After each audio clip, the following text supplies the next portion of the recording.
O intuito deles é esse, né, Marcelo? É confundir as pessoas e gerar duas vertentes. Aí uns vão para um lado, outros vão para o outro. E isso gerou muita confusão na época. Menia vita in morte suo. Salve Maria, pessoal! Sejam todos bem-vindos. Eu sou o Leonardo. Salve Maria, pessoal. Sou o Marcel. Sejam todos bem-vindos a mais um podcast aí no nosso canal. E é isso, pessoal. Hoje mais um vídeo aqui no canal que eu e o Marcel vamos trazer para vocês. Hoje nós vamos dar ainda continuidade àquele tema do protestantismo, muito importante, né? Onde ataca vários temas ali da Igreja Católica. E vamos falar hoje de um tema que eles atacam muito, que é sobre Maria, os dogmas marianos. E Francisco também, esse atual Papa, entre aspas, que muitos consideram, né? Com falas aí impressionantes acerca de Maria e que gerou muita polêmica também. Vocês vão ver e fica aí até o final que vai ser interessante este vídeo de hoje. Não é isso, Marcel? É isso aí. E lembrando, pessoal, aí para se inscrever aí no canal, continuar compartilhando nossos vídeos, né? Nas redes, nos grupos de WhatsApp. E também se tornarem membros, né? Porque ajuda aí que a gente bastante aqui no nosso trabalho. É muito importante para nós. Antes da gente entrar na questão de Francisco, né, Marcel, linkar algumas falas dele aí acerca de Maria, um filho ingrato, né, que vem se demonstrando Francisco com relação à Virgem Santíssima. Vamos falar um pouco primeiro dos dogmas, né, que também é muito atacado aí pelo meio protestante, né. Então, o primeiro dogma que a gente pode abordar aqui para começar a nossa conversa é sobre a Imaculada Conceição. Eu vou ler aqui a definição da igreja sobre isso e a gente começa a conversar, né? Olha o que Pio IX disse acerca da Imaculada Conceição. Declaramos, pronunciamos e definimos a doutrina que sustenta que a Beatíssima Virgem Maria, no primeiro instante da sua conceição, por singular graça e privilégio de Deus onipotente, em vista dos méritos de Jesus Cristo, Salvador do gênero humano, foi preservada imune de toda mancha de pecado original. Essa doutrina foi revelada por Deus e por isso deve ser crida firme e inviolavelmente por todos os fiéis. A nova igreja, se a gente linkar, a gente sabe que eles abandonaram Nossa Senhora desde lá do concílio, né? Quando os protestantes, né, foram convidados na ajuda lá da elaboração da nova missa, convidaram pessoas que, na verdade, atacam Nossa Senhora. E também eles taparam os ouvidos a Nossa Senhora de Fátima quando não revelaram o terceiro segredo de fato. Mas acerca da Imaculada Conceição, realmente os protestantes eles atacam muito a Nossa Senhora, né? Lembrando que os primeiros protestantes, né, Lutero, Calvino, eles tinham essa crença que Nossa Senhora, da importância de Nossa Senhora, Lutero, por exemplo, mas ele é o culpado de tudo isso, né? Porque ao trazer o livre exame da Bíblia, você abre a possibilidade de atacar Nossa Senhora, porque o sola Escritura ele exclui o que nós chamamos de tradição. E muitos dogmas que nós conhecemos hoje, ele não está totalmente, digamos assim, evidente nas Sagradas Escrituras, né? Muitos deles vêm mesmo pela tradição católica, né? Até mesmo a questão de Nossa Senhora Sempre Virgem, por exemplo. Nós chegamos à conclusão, várias conclusões, né, a respeito de dogmas da igreja, dogmas marianos, depois da revelação divina, digamos assim. Isso vem com a tradição também, que é muito importante. E agora com relação a essa questão da Imaculada Conceição, né, Marcel? Na Bíblia também a gente encontra alguns trechos, né, que retrata isso não de forma direta, mas de forma indireta, né? Por exemplo, em Jó fala, né, quem pode fazer sair o puro do impuro? Ninguém. Então a gente percebe o que a igreja definiu, né, com relação a Maria não ter pecado, isso é a Imaculada Conceição, né? Como que Jesus poderia sair de algo impuro, né, vamos dizer assim, né? A verdade é que jamais Nossa Senhora poderia ser não poderia ter nenhum sinal de impureza em Nossa Senhora. Por quê? Porque toda a matéria de Cristo, né, quando estava no ventre dela, veio dela, veio de Nossa Senhora, né? Toda a matéria gerada, né, toda a questão biológica, né, quando um bebê é gerado no ventre materno, toda aquela estrutura vem da mãe, né? Então, se Nossa Senhora tivesse contaminada pelo pecado original, Jesus Cristo seria contaminado também. Então, e uma coisa interessante a gente notar que se Deus, né, na obra da criação, trouxe Eva sem pecado original, né, Imaculada Conceição, Eva é Imaculada Conceição. Assim como Adão é Imaculado Conceição também. Então, se na criação Deus quis que fosse assim, imagina na obra da redenção, sendo que Nossa Senhora é a nova Eva e Jesus é o novo Adão. Então, e Nossa Senhora é superior a Eva. Então, não poderia ser Eva Imaculada Conceição e Nossa Senhora não ser Imaculada Conceição, porque a obra da redenção é superior à obra da criação. Então, e quando o anjo, né, ele faz aquele cumprimento, né, aquela saudação à Nossa Senhora, ele chama ela de cheia de graça, né? Se ela está cheia da graça, né, então não tem espaço para o pecado, né? E outras coisas mais, né, que se a gente for pensar, Jesus sendo Deus, né, Nossa Senhora sendo um tabernáculo vivo, ali não poderia ter o pecado habitando ali dentro, de forma alguma. Você falou do tabernáculo, me veio na mente aqui a Arca da Aliança, que é associada, muitas das vezes, a igreja associa à própria Virgem Maria, né? Na Arca da Aliança estava o quê? A palavra de Deus, né? Lá, os 10 mandamentos, né? E o que Nossa Senhora carregava no ventre? O verbo de Deus. E a arca, ela era inviolável, né? Ela era intocável, né? A Arca da Aliança era sagrada. Então, tem essa correlação também à Virgem Maria, né? É tão óbvio, né? Se você chega à conclusão, né, que Jesus é Deus, né? Igual nós todos chegamos a essa conclusão, então Deus, Jesus sendo Deus, não poderia habitar num corpo onde há o pecado.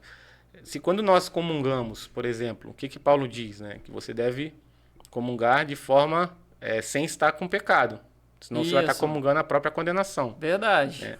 Se nós não podemos comungar em pecado, imagine nosso Senhor Jesus Cristo, né, viver 9 meses, né, ser gerado 9 meses num ventre que teria um ventre pecaminoso, digamos assim. Seria um absurdo, né, pensar dessa forma.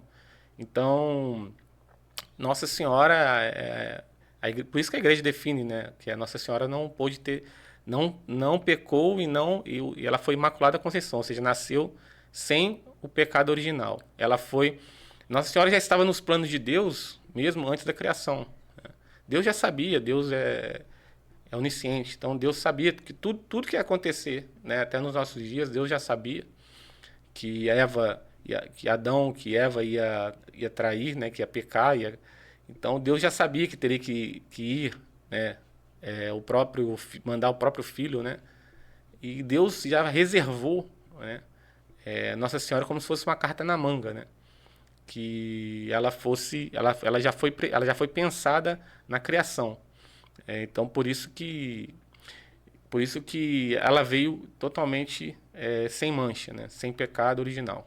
E você tocou num ponto interessante aí anteriormente, que é a questão da tradição, e ao mesmo tempo a gente vai refletir a questão da autoridade, né? Se a gente pegar Mateus 16, 18 a 19, Jesus disse, né? Eu te digo e eu digo-te que tu és Pedro, e sobre esta pedra edificarei a minha igreja, e as portas do inferno não prevalecerão contra ela. Eu te darei as chaves do reino dos céus, tudo que ligares sobre a terra será ligado também nos céus, e tudo que desatares sobre a terra será desatado também nos céus. Então, Jesus, ele deu a chave do reino a Pedro, e Pedro, para os católicos, para nós, né, é o primeiro papa. Aí muitos protestantes vão questionar essa questão de tu és Pedro e sobre esta pedra. Eles falam que sobre esta pedra é Jesus falando sobre ele, né? Mas não, o que era Simão, né? quando Jesus mudou o nome dele para Pedro, simboliza pedra. Então, quando ele fala esta pedra, ele está falando de Pedro. Ele está dando autoridade a uma Pedro, né? interpretação absurda, isso aí já vi. Você já ouviu essa? Já ouvi, absurdo. Não, mas muitos protestantes nem acreditam nessa interpretação. Também não. Como se Jesus estivesse falando dele, né? Então, Jesus deu autoridade a Pedro, que era a igreja, né? Era o primeiro papa, então simboliza a igreja católica ali, né? Apesar de muitos não acreditarem. Então, muitas coisas que é mencionado sobre Maria não está na Bíblia, mas a igreja ligou na terra. Então, se ela ligou na terra, Deus também liga no céu, né? É uma conclusão lógica. Porque assim, por que os protestantes eles erram tanto, né? Justamente por isso, porque os protestantes eles não têm a tradição, né? A igreja ela tem a tradição direta dos apóstolos. Então, quando o protestante ele só tem a Bíblia, né, e renega a tradição, ele cai nesses erros, né? Então ele renega muitas verdades divinas, né? Muitas verdades, porque Cristo falou nem nas Sagradas Escrituras, né? Que nem tudo tinha sido revelado, que ia ser revelado ainda, né? Quando o Espírito Santo viesse. O Espírito Santo vos revelará. Revelar muitas coisas. Muitas outras coisas. Então, e muitas outras coisas foram reveladas. Você não tem, por exemplo, nas Sagradas Escrituras, totalmente ali evidente, de forma clara, acerca, por exemplo, nos Evangelhos, por exemplo, acerca da Trindade. Né? Não tem nenhuma coisa ali totalmente definida ali de forma muito clara. Não. Até mesmo nos Evangelhos você não tem ali dizendo que Jesus é Deus, né? De forma clara e evidente. Você tem ali você entende ali que Jesus é Deus, né? Você entende ali lendo, por exemplo, o Verbo se fez carne, né? O Verbo era Deus. Então, assim, por isso que Cristo disse, né, que muitas coisas iam ser reveladas ainda, né? Então é a mesma coisa, por exemplo, da questão da Imaculada Conceição, né, que é uma coisa que não está assim rasgado na Bíblia, mas você, ao chegar à conclusão, por exemplo, que Jesus é Deus, isso implica em outras deduções, né? Não só na questão da Imaculada Conceição, mas também na questão de que Nossa Senhora é Mãe de Deus, né? Se Jesus é Deus, Nossa Senhora é Mãe de Deus, né? Porque aí já entra em outro dogma. Vamos entrar em outro dogma, vamos falar sobre ele. É uma consequência, né, que isso gera, né? A partir do momento que você chega a essa conclusão, isso vai gerar outras conclusões, né?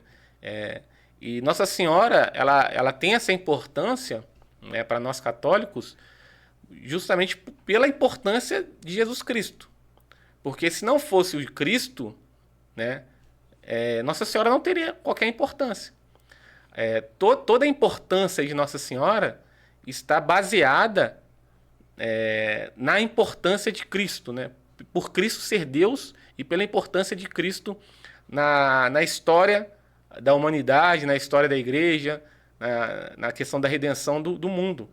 Então, se Cristo não tivesse esse papel, se Cristo não fosse Deus, se Cristo fosse só um profeta, né, igual algumas religiões dizem, com certeza Nossa Senhora não teria essa importância que nós consideramos que ela tem. Então, toda a importância de Nossa Senhora está baseada naquilo que nós acreditamos, né, na divindade de Cristo, né, toda a obra da salvação que faz que Nossa Senhora seja também muito importante, né, até mais importante que os santos, né, católicos e assim por diante. E agora, pegando esse dogma da Imaculada Conceição, eu falei de Francisco no começo aí, né, que Francisco tem feito aí coisas que merece repreensão realmente, né, e muitos ainda o consideram como Papa, né, então o Papa, entre aspas, Francisco, olha o que ele falou, isso gerou muita repercussão na época, e isso foi em dezembro de 2019, na Praça de São Pedro. Ele disse que a Virgem Maria não nasceu santa, mas se tornou santa por sua fidelidade a Deus. Isso é heresia, pô. Se você pegar o contexto ali, não vai estar. Eu peguei até na internet, se você buscar na internet, você vai encontrar. Você não vai encontrar assim exatamente dessa forma, mas ele fala que Nossa Senhora foi santa. Aí ele dá a entender mesmo na medida que ela foi se entregando a Deus. E isso fere o dogma da Imaculada Conceição. Ela foi imaculada não pelos méritos dela de entrega a Deus, não. Ela, na concepção ali, ela já é santa. Então ele gerou esse duplo sentido de forma a confundir as pessoas. Acho que o intuito deles é esse, né, Marcelo? É confundir as pessoas e gerar duas vertentes. Aí uns vão para um lado, outros vão para o outro. E isso gerou muita confusão na época. A questão é que Deus não habitaria num ventre onde tivesse qualquer resquício de pecado. Deus não poderia habitar e ser gerado, né, num ventre que tivesse qualquer resquício de pecado, porque isso contaminaria a encarnação divina, né? Da mesma forma que uma mãe, né, pode passar certas doenças para um bebê, né? No caso de Nossa Senhora, se ela tivesse pecado, isso seria transmitido. Porque toda a matéria de Cristo foi gerada através da matéria de Nossa Senhora. O sangue, a carne, toda a estrutura. Então não poderia ter nenhum resquício de pecado. Então justamente por isso. Então não tem que discutir. Isso é uma conclusão lógica, né? Do que na hora que você chega à conclusão da importância de Cristo, você chega a outras conclusões óbvias, que é a questão da Imaculada Conceição. E é o que eu falei, se Eva foi concebida sem pecado original, né, que fazia parte da obra da criação, como que Nossa Senhora ia ser menor do que Eva? Sendo a mãe de Deus, ela ia ser menor? Ela seria concebida com pecado original? Ela seria inferior do que Eva? Sendo que Eva foi preservada, né? Na verdade, quando Eva também foi criada, não havia o pecado ainda, né? Podem alegar nesse sentido aí, né? Porque não havia o pecado ainda naquela época, vamos dizer assim, né? Não, as pessoas podem falar isso mesmo, mas justamente por isso que Nossa Senhora não poderia ser concebida exatamente. Com pecado, porque Nossa Senhora não poderia ser inferior a Eva, de forma alguma. Nossa Senhora não poderia. Nossa Senhora sendo Jesus sendo o novo Adão, né? Muitos falam, e Nossa Senhora sendo a nova Eva, não poderiam ser inferiores, né? Tanto Nossa Senhora como Cristo.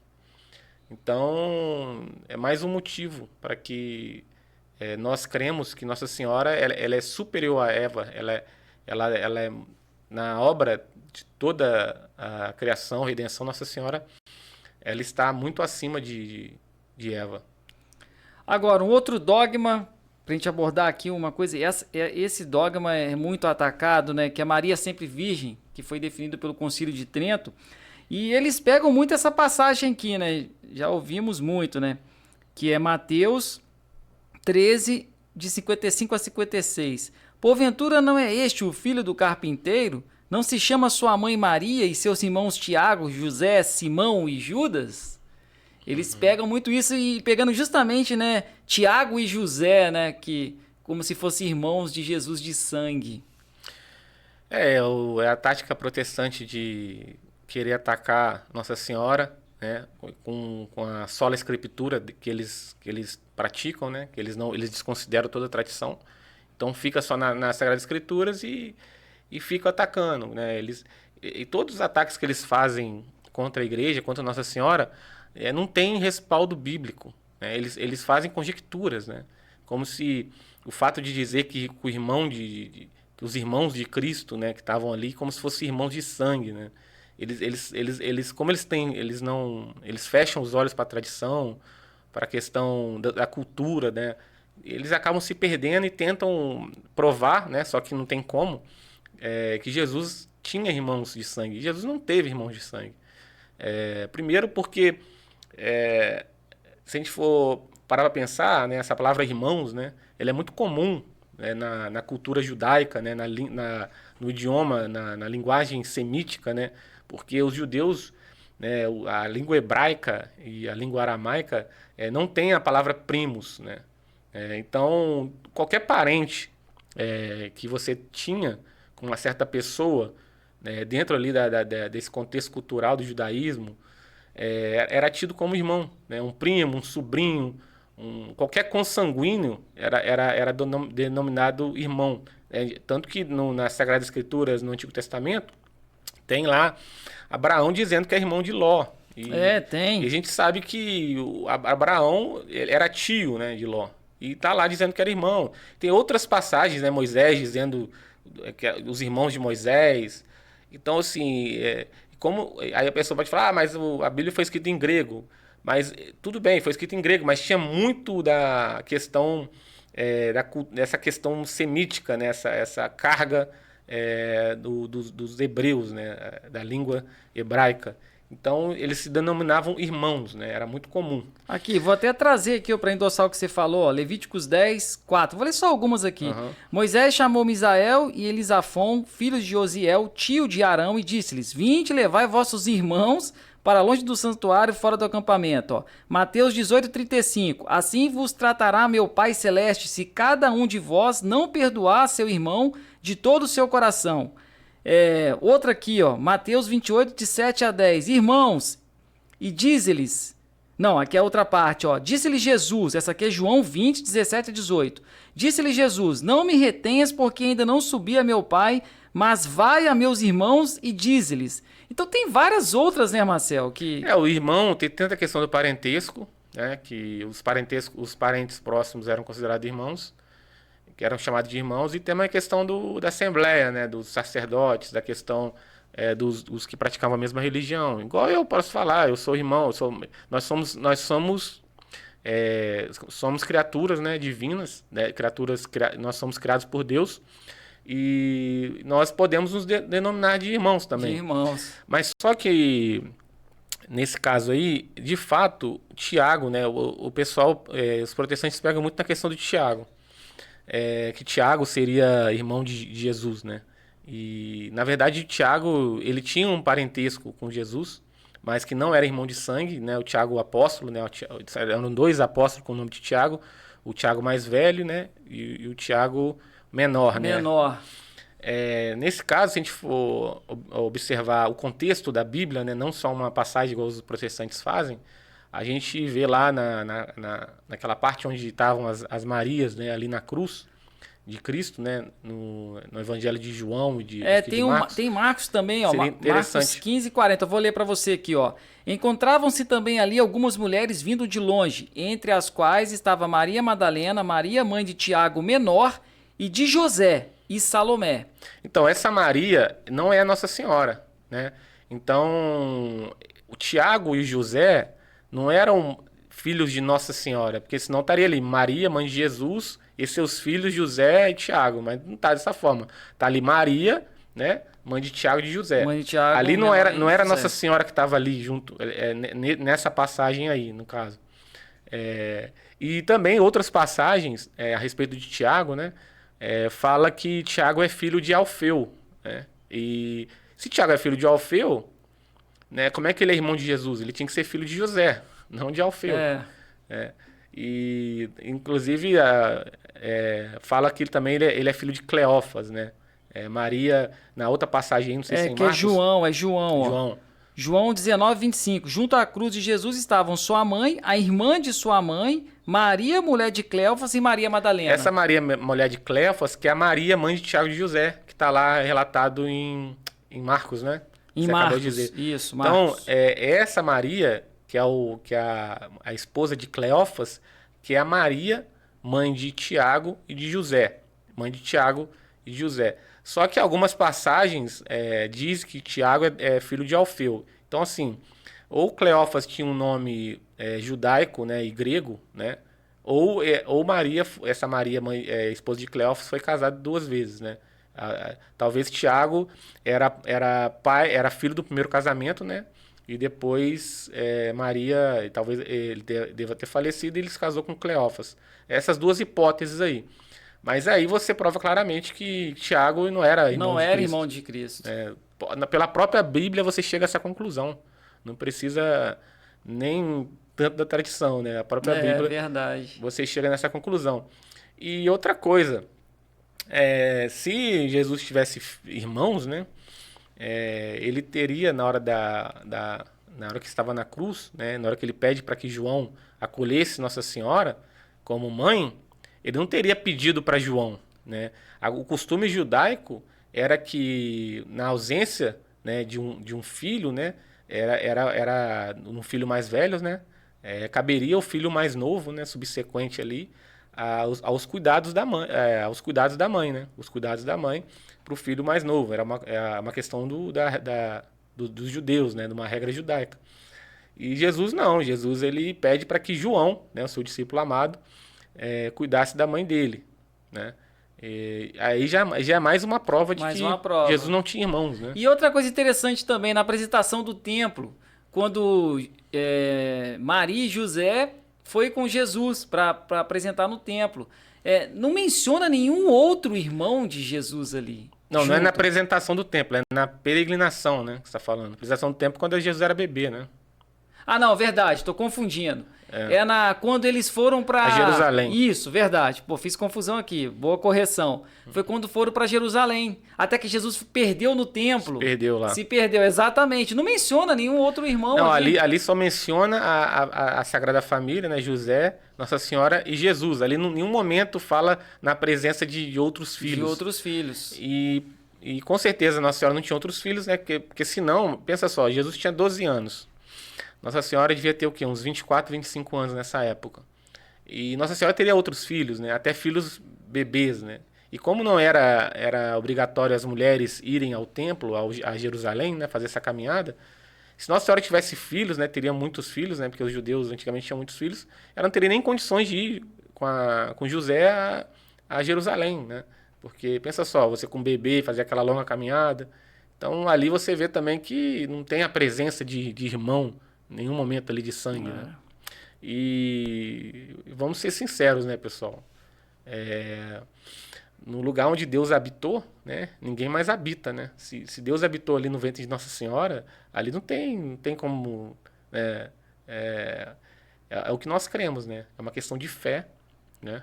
O dogma católico da questão da virgindade perpétua. Nós cremos que Nossa Senhora, de fato, foi virgem, permaneceu virgem, morreu virgem, foi sempre virgem. Antes, durante e após o parto. Exatamente. Aí agora a gente vai entrar no outro ponto de ataque da virgindade, que é justamente após o nascimento, né? Que é Mateus 1:25. Eles pegam muito isso aqui também, ó. Não conheceu a Maria até que deu à luz seu filho primogênito e pôs-lhe por nome Jesus. Eles usam esse até que... Mas nas Sagradas Escrituras tem muito até ou enquanto. Tem. Que prova que o até não significa que depois aconteceu não. Isso, né? Não sei se você trouxe aí, tem não, várias trouxe. E se você pegar outra tradução também, tem traduções de Bíblias, como a Mato Soares, de 1956, que não está dessa forma não, mas vamos pegar dessa forma aqui, ó. Tem Gênesis, ó.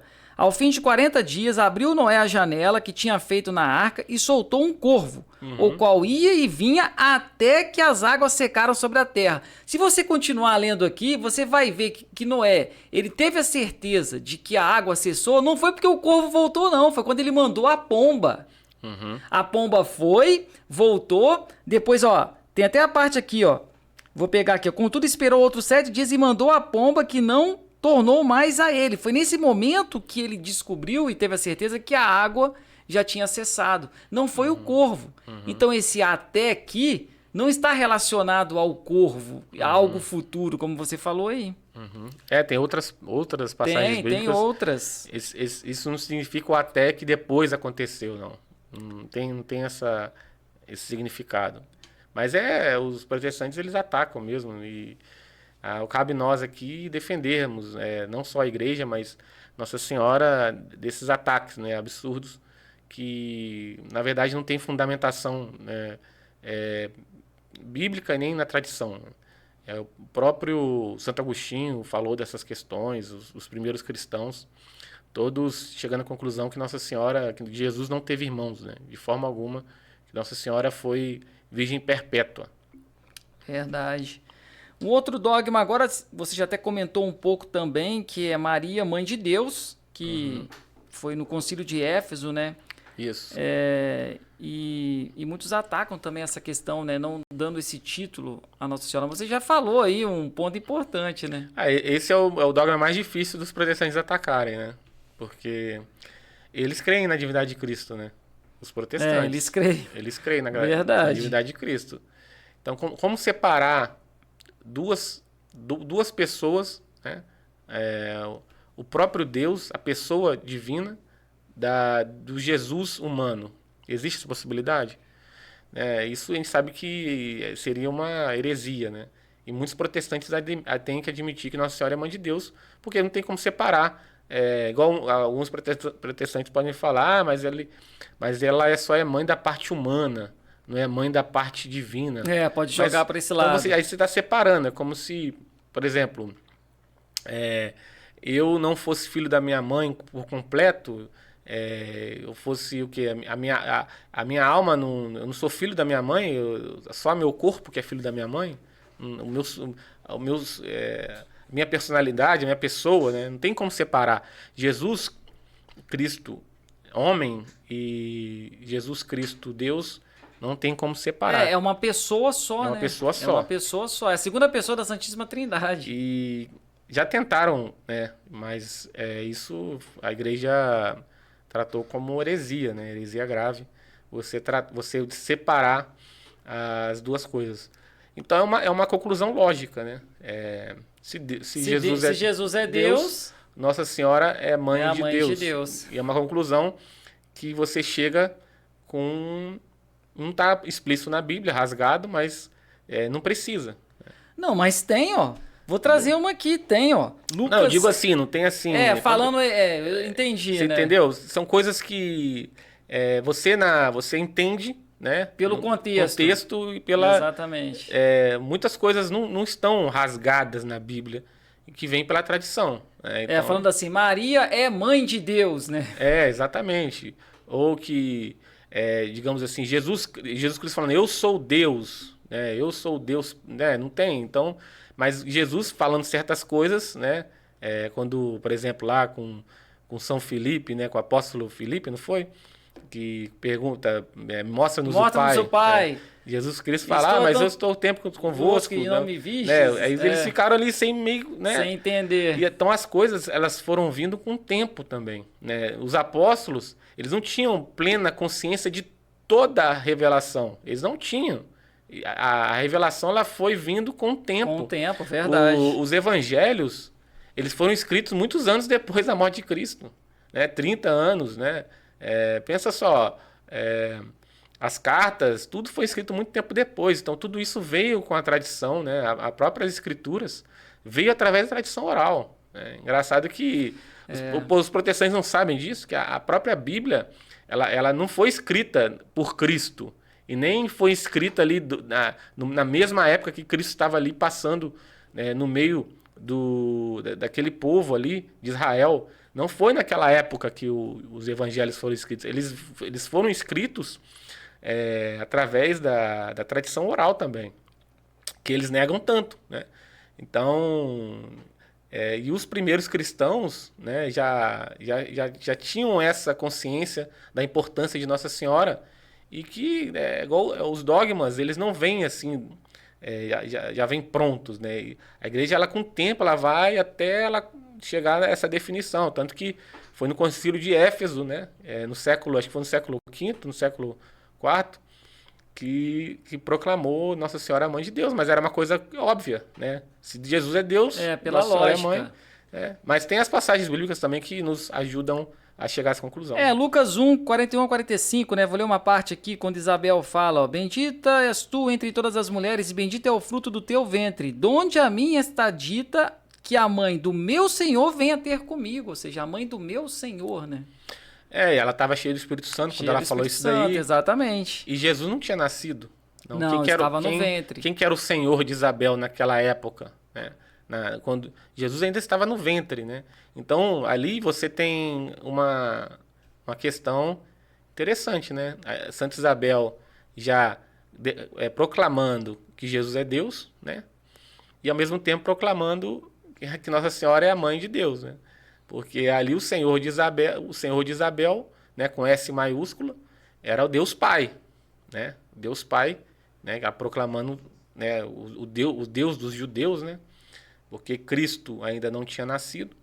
Então ela está proclamando a divindade, né, de Cristo no ventre de Nossa Senhora e proclamando ao mesmo tempo que Nossa Senhora é a mãe do Senhor dela, que é a mãe do Senhor, que é mãe de Deus, mãe de do Deus. Senhor de Santa Isabel. Agora, é interessante que você falou, eu lembrei do Padre Gabriel a respeito das Sagradas Escrituras, e ele fez uma ponderação interessante. A Bíblia, ela foi composta, né, os pergaminhos que foram encontrados pela Igreja Católica.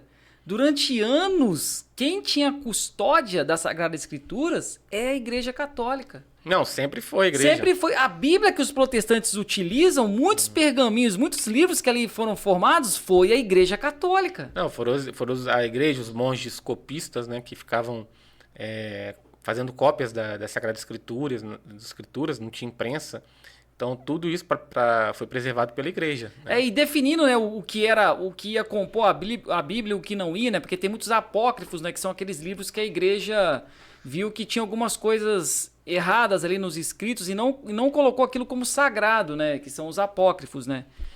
Tem... definindo o que era sagrado e o que não era. Porque há muitos apócrifos que tem até heresias ali escritas, né? Não, tem. Na época existiram vários livros, né? Várias pessoas escreveram, né? Mas os que a igreja definiu como inspirados pelo Espírito Santo são esses que a gente hoje, né, tem utiliza como Sagrada Escritura. Mas existem outros livros, né, que a gente considera como livros que contam a história, né? Que é mais caráter histórico, não tem um caráter sagrado, que são os apócrifos. Os apócrifos. Né? A igreja até recomenda que a gente lê esses livros, né, e tudo, e tira o que tem de bom ali. É importante ler também. Inclusive a Assunção de Nossa Senhora, que é outro dogma, ele tem relatos, né, nos livros apócrifos, né? Você já até entrou nesse dogma que a gente ia falar, não tem muito relatado na Bíblia sobre a Assunção, né? É mais a tradição mesmo. É tradição e também porque... você não tem os restos mortais de Nossa Senhora. A igreja não tem.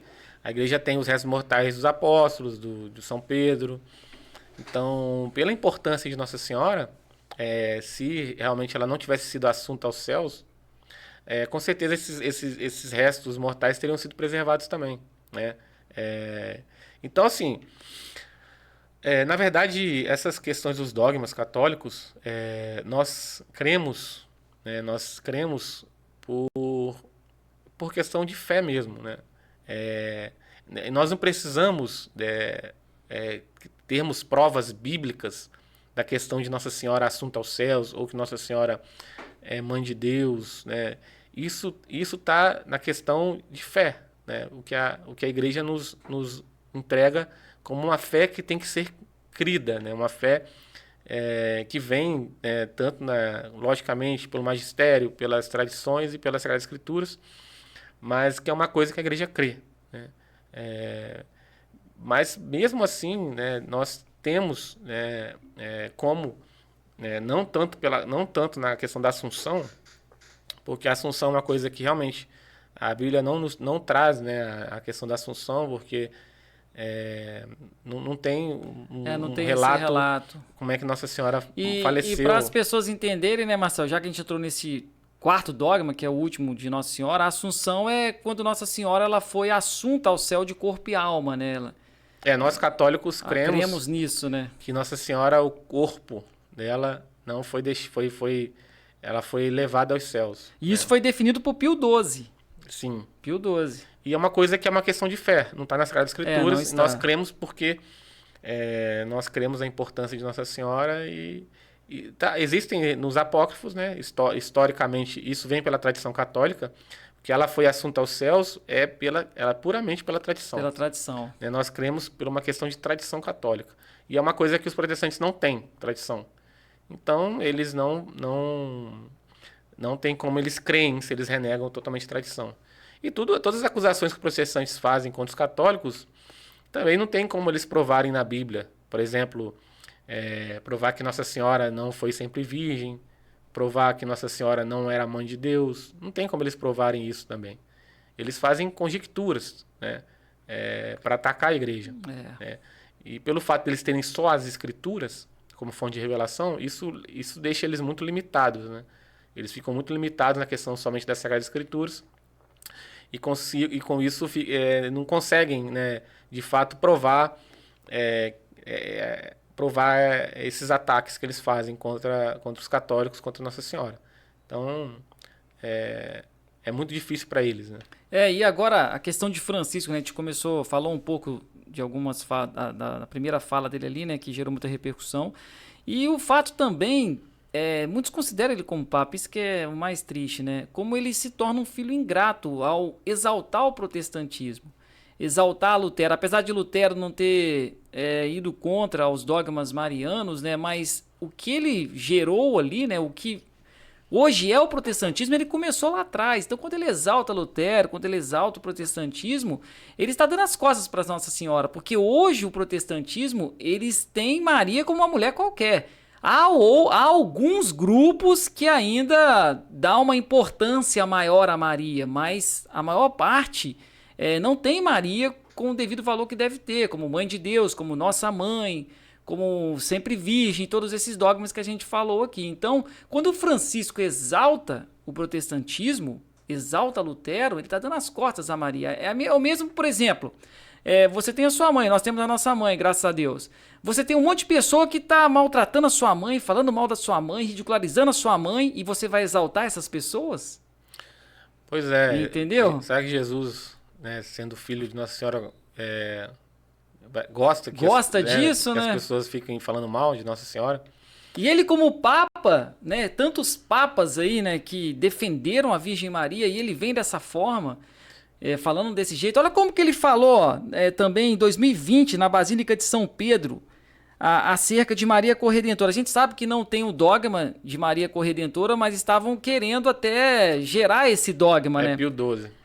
Quando ele afirmou que a Virgem Maria não é corredentora da humanidade com Cristo, mas apenas discípula. Ou seja, rebaixando, né? Uhum. Rebaixando Maria. Nossa Senhora, ela já tinha plena consciência de tudo, né? Na questão do Filho de Cristo. Tanto que você vê nas bodas de Caná, né? Quando acaba o vinho, né? O servo lá, né, ele chega para Nossa Senhora e relata que o vinho acabou. E Nossa Senhora, sabendo, né, o que era Jesus Cristo, né, a importância, ela chega e pede para que ele resolvesse aquele problema. Nossa Senhora já sabia. O que Jesus Cristo fala para ela? Que não é minha hora. Ou seja, não era a hora de Cristo, mas pelo pedido de sua mãe, acabou se tornando aquela hora, a hora de Cristo. Ou seja, uma coisa que não era a hora de Cristo, de começar a sua vida pública ali, começar com os milagres. Nossa Senhora intervém e faz com que ali seja a hora. Ele antecipou, né? Ela antecipou, né? A manifestação de Cristo ali. Pública, né, de Cristo, né? Com o primeiro milagre, né? Porque ela já sabia, ela tinha consciência de tudo ali. Ela já sabia. Ela era a mãe de Cristo, então ela conviveu com ele todos os 30 anos, né? Então ela já sabia que Jesus era Deus, que Jesus era o que ia salvar a humanidade, né? Resgatar do pecado.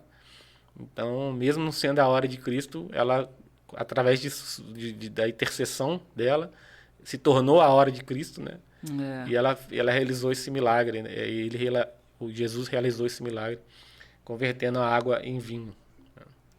Então é isso, né, Marcelo? Acho que deu para passar o recado, que as pessoas possam refletir, né, sobre tudo isso, essas coisas que envolvem os ataques à igreja aí. É muito importante, né, a gente estar de frente, né, não só para levar a verdade, mas também para defender a igreja contra as mentiras, né? Porque você defendendo a igreja contra as mentiras, você está levando também, de certa forma, a verdade para as pessoas que não têm um esclarecimento pleno do que é realmente a Igreja Católica e das questões das verdades reveladas, dos dogmas. Então, é bom a gente estar aqui também esclarecendo essas questões também, esses ataques que a Igreja Católica sofre, né, desde o surgimento do protestantismo até nos nossos dias. Mas, então, pessoal, aproveitar e pedir para vocês aí continuar se inscrevendo no canal e compartilhando nossos vídeos aí nas redes, né? Como a gente sempre lembra, dá o like, que é muito importante. E caso vocês queiram ajudar nós, se tornarem membros, né, Leonardo? Verdade, isso é muito importante para ajudar aqui, né, Marcelo, no trabalho. Isso ajuda muito mesmo. Então, é isso aí, pessoal. Acho que deu, né, pra gente falar, né? Ficamos por aqui, então. Peço desculpas aí, pessoal, por alguma coisa que a gente possa falar aqui. Às vezes nos comentários lá as pessoas ouvem algo que a gente falou. No último vídeo eu comentei que Santa Catarina de Sena era doutora da igreja, mas depois eu fui perceber, me alertaram ali nos comentários, né, que ela não era doutora e que na igreja não tem doutora mulher, né? Na verdade, quem instituiu Catarina de Sena, Santa Catarina de Sena como doutora foi Paulo VI, então a gente não pode considerar. Mas assim, a gente não tem problema nenhum em corrigir, entendeu? Algo de errado que a gente possa ter falado. Então, se vocês virem alguma coisa de errado, pode comentar, comenta aí nos comentários, nos alerte, porque nós estamos aqui justamente para fazer o melhor. E juntos vamos propagar a verdade da igreja. E se algo que nós falamos aqui está errado, nos corrija. Pode corrigir que estamos abertos à correção com certeza. Não é isso, Marcelo? É isso aí, nós não somos teólogos, não somos sacerdotes, né? Apesar de nós estarmos sempre abertos a que pessoas, né, mais cultas, né, que conheçam mais doutrina da igreja, venham aqui, né? Mas como às vezes é difícil conseguir essas pessoas, então fica eu e o Leonardo aqui mesmo, fazendo o melhor que a gente pode, né? E às vezes a gente tem coisas que a gente não sabe, né? Igual essa questão de... Eu vou te falar a verdade, eu também não sabia. Eu achava que Santa Catarina era doutora da igreja. Eu não sabia que pela igreja católica de sempre não se... Não sei se não se admite, né? Não tem mulheres doutoras, né? Até Santa Teresa. Santa Teresa também não é considerada, porque me parece que foi por Paulo VI também. Então, mas é bom que a gente vai aprendendo também com vocês aí nos comentários, também é muito importante. A gente está aqui aberto a críticas, a gente não tem problema nenhum, por que, né? Não admitimos que estamos errados, que erramos, né? A gente aqui somos só leigos, né? Estamos tentando ajudar um pouquinho aí no esclarecimento aí para as pessoas, né? Que infelizmente não conhecem a Igreja Católica e se acabam sendo enganadas, né? Mas é isso aí. Teve nos comentários também, Marcelo, já que a gente está falando isso, a questão dos 40 dias, entenderam errado o que você falou lá, né? Eu disse que os 40 dias não está registrado, né? O que Jesus disse, né, nesses 40 dias, né? Eu não disse que não está registrado os 40 dias que Jesus... Isso está lá, acho, nos Atos dos Apóstolos. O que eu disse é que o que aconteceu nesses 40 dias não está na Bíblia, né? Nós não sabemos o que aconteceu nesses 40 dias. Inclusive... eu disse que tem coisas que Jesus não ensina no Evangelho, né, mas que está presente ali nos Atos dos Apóstolos, que é a imposição de mãos e também até mesmo a unção de óleo, né, a questão a extrema unção, né, que é ensinado nos Atos dos Apóstolos, né, você tem exemplos lá da extrema unção, que não está nos evangelhos, né? Você não vê Jesus ensinando. Então, provavelmente, foi durante esses 40 dias, que não está registrado na Bíblia, né, esses acontecimentos, que Jesus veio e ensinou os apóstolos, né, provavelmente. Então, são coisas que vieram pela tradição e não pelas Sagradas Escrituras, né? Verdade. Então é isso, pessoal. Ficamos por aqui. Até um próximo encontro, um próximo vídeo. E até a próxima, se Deus quiser.